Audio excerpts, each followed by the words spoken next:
All right, so we're going to talk about some infinite limits here. Look at a few quick examples at limits that lead to infinity or limits at infinity. So first, let's talk about a problem here that leads to infinity. Actually, a couple problems here.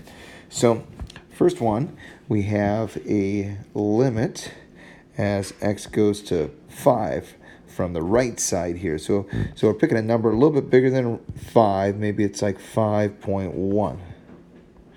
Okay, now if you put 5.1 in here, you get 0.1, and 3 divided by 0.1 is actually like 3 times 10, which is 30. Now if we put a smaller number, a number that's closer, let's make that 5.01. And 5.01 minus 5 is 0.01. Okay, and 3 over 0.01 is 300. And so this number is going to get bigger and bigger and bigger as x gets real close to 5. So, as x gets close to 5 from the right side, we're getting this giant number here, and it's going to keep getting bigger, and it's going to go to infinity, but it's always positive, notice that. Now, if we put a small number, if we look at the limit coming from the left here, and we put a number a little bit less than 5, like 4.9, well, when you subtract 4.9, that's going to give us 3 over negative 0.1. And 3 over negative 0.1 is going to be negative 30. And then if we pick a number a little bit closer to 5, 4.99, that's real close to 5, even closer, and subtract that from 5, we're going to get negative 0.01. And 3 divided by 0.01 is 300. And we could continue this. We could go play all day. There's another 0 in there. That makes it 3,000, okay? So this number is getting bigger in the negative sense. So really it's getting smaller, but it's going to infinity from the negative side. So this guy is going to negative infinity. Now really, these limits mean that these two limits, they don't exist. There is no limits. They're going on forever. But we can say that we can give it some direction, okay? So this is a limit that when we're going to infinity, even though it doesn't really exist, we can know that which direction it's going, to positive infinity or negative infinity, okay?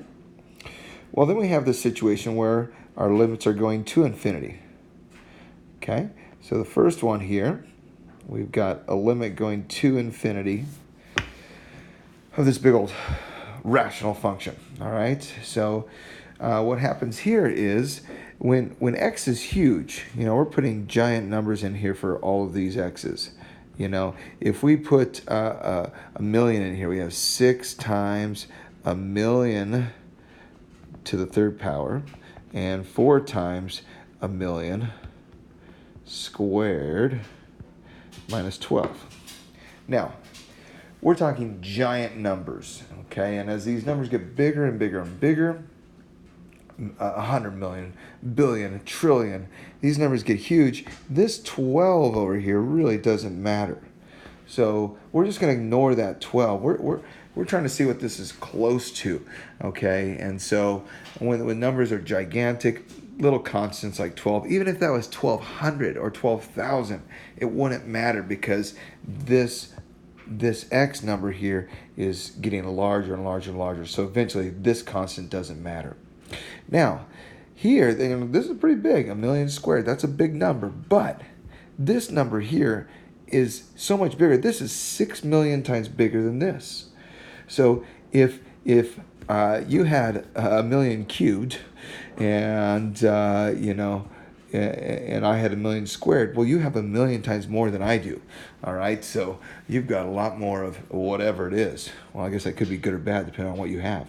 So anyways, so this guy, we can just ignore it, because when this number goes to a billion or a trillion, you know, if this was a trillion cubed and this was a trillion squared, well, this is a trillion times bigger.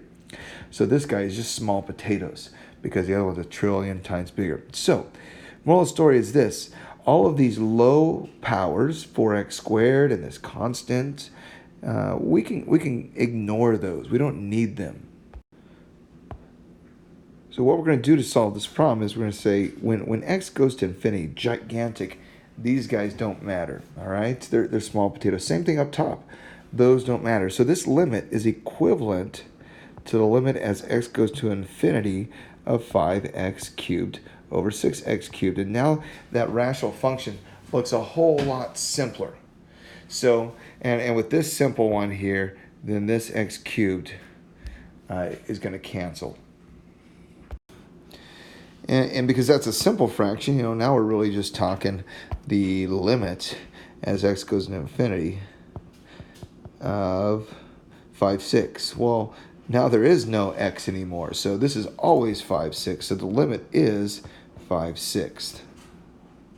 That's our limit. Okay?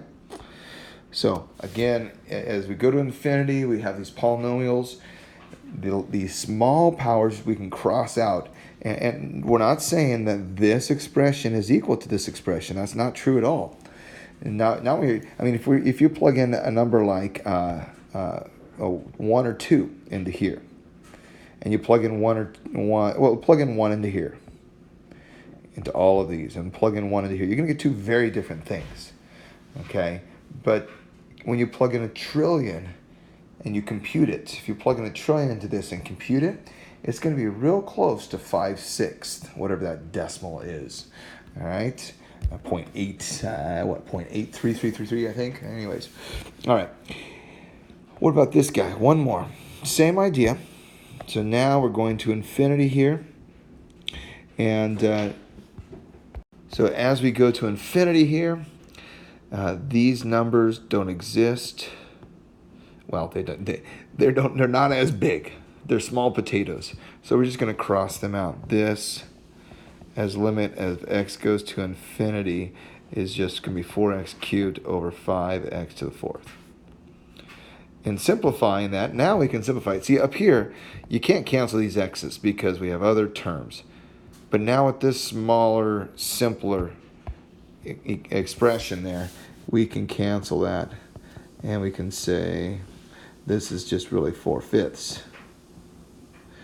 And now the x's are, oh, wait a minute. I almost canceled too much there.